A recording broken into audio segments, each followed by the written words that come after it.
Welcome back to the KBB Collective, and this week we're going to be talking about the 5 lies that kitchen business owners tell themselves that actually prevent themselves from growing. So a lot of this is how owners are getting in their own way, and hopefully this video will help you see the mistakes that the business owners that I speak to every single day are making, and hopefully it will help you avoid making those same mistakes and actually being able to get out of your own way. So over the last few years, I've spoken to quite literally hundreds of kitchen showroom owners, kitchen business owners. I have my own marketing agency that specializes in the kitchen remodeling KBB sector.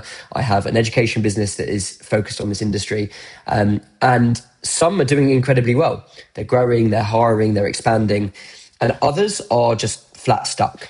Not failing necessarily, but stuck around that same level for years. They're hovering around a revenue level, they've plateaued, and they can't seem to break through this invisible ceiling, as we call it.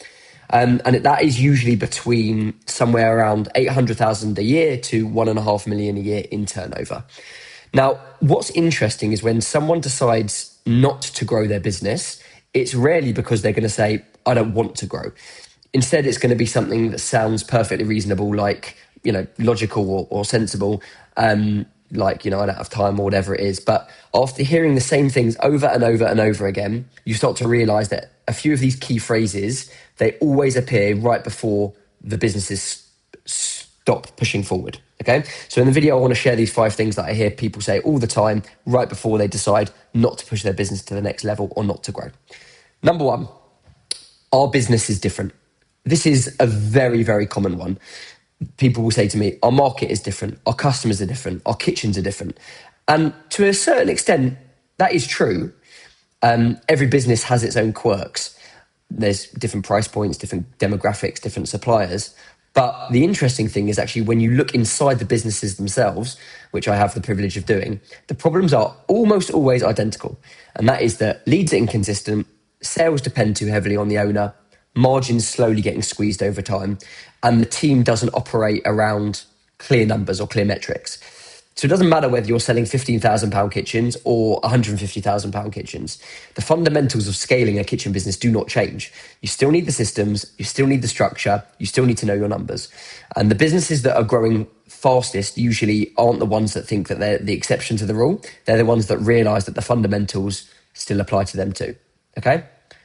Number 2. Again, the market is just slow right now. Now, I want to unpack that. To be fair, sometimes the market is slow, okay? Especially at the moment, World War III pending. It's an absolute shit show out there. And sometimes the market is going to be slow as a result. Interest rates are up, property transactions are slowing down, consumer confidence is dropping, and all of that is real. But the problem is when a business blames everything on the market, it stops looking internally to the problems that are within, okay? Because if the market's the only issue and external factors are the only thing slowing you down, then there's nothing that you can do about that. So it's absolving yourself of the blame. The businesses that continue to grow through slower markets are usually doing a few different things, okay? They double down on their marketing, because when everyone else is pulling back marketing spend, these are all bidding platforms, right? The costs are going to drop. So if you double down on your marketing in times where people are pulling back, you're going to get lower cost per clicks, you're going to get lower cost per acquisitions, and you're going to be able to capitalize on that, okay? And there is a reason that it's a very common conception that fortunes are built during downturns and reaped during the upturns.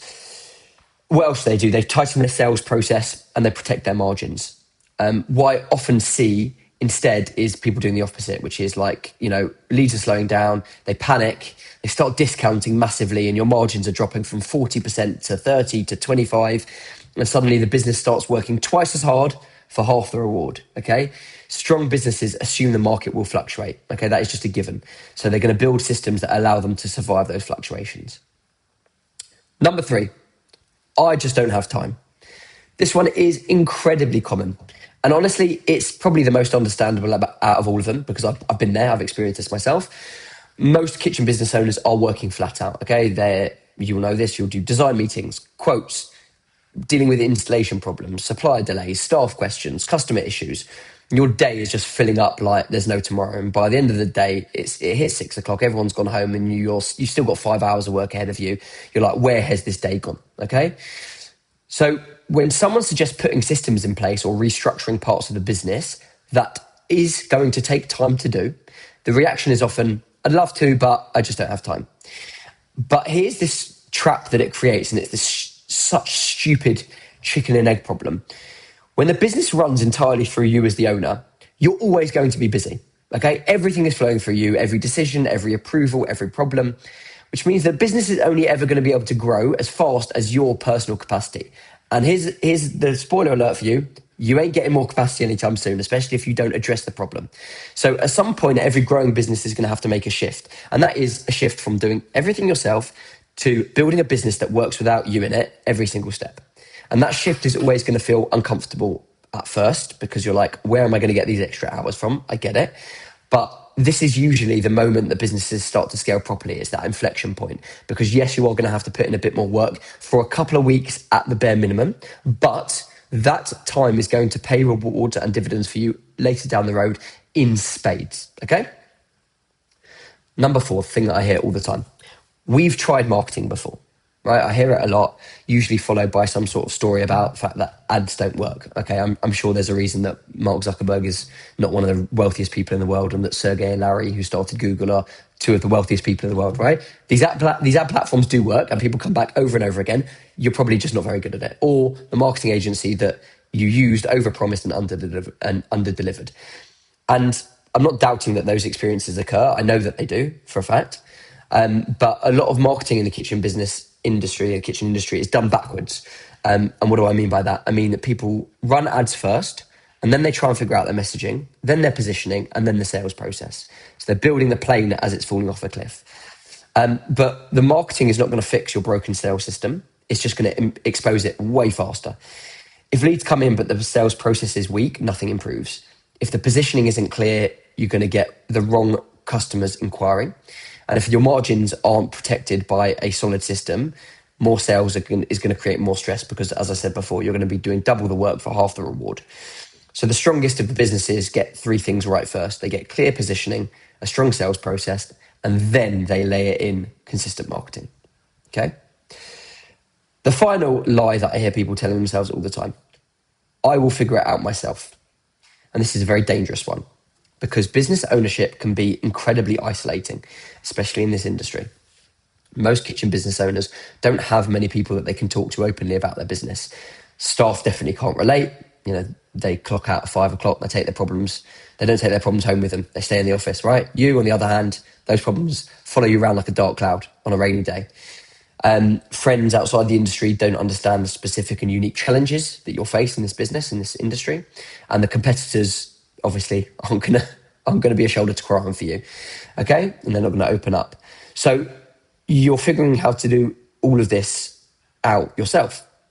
Sometimes you will figure it out, you know, even a broken clock is right twice a day, but often it's gonna take years longer than it should do. So one of the biggest accelerators for any business is simply being around other people who have solved or are solving the same problems as them, because suddenly you're not guessing anymore. You've got a sounding board. You've got a pathfinder who is charting the path and showing you behind them where the holes in the road are, okay, and showing you the journey. You're learning from people who have already worked out.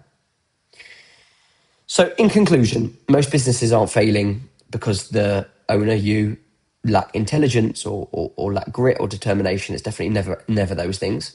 But it's actually the opposite, which is that you're stuck doing all of this hard work because you convince yourself that nothing can change. The market's the problem. The people that I see doing well, their business is different. Or you think that I'm going to figure it out eventually. But the ones that are growing, and these are the ones that I speak to regularly, these are the ones inside my training program, they are doing something different. They're questioning their assumptions. They're looking at their data. They are building systems that allow the business to run beyond themselves. And that is the real shift from running a kitchen showroom to building a business. So if any of this resonated with you, I've got the link below to basically what the KBB Collective is all about. If you think that it would be interesting to at least have a conversation and see whether we can work together, click the link below. I'm teaching business owners in the kitchen space from all around the world, Australia, UK, the US, how to run their businesses profitably, how to grow efficiently, and how to work less. So if any of that sounds interesting, click the link below. And if not, I'll see you next week.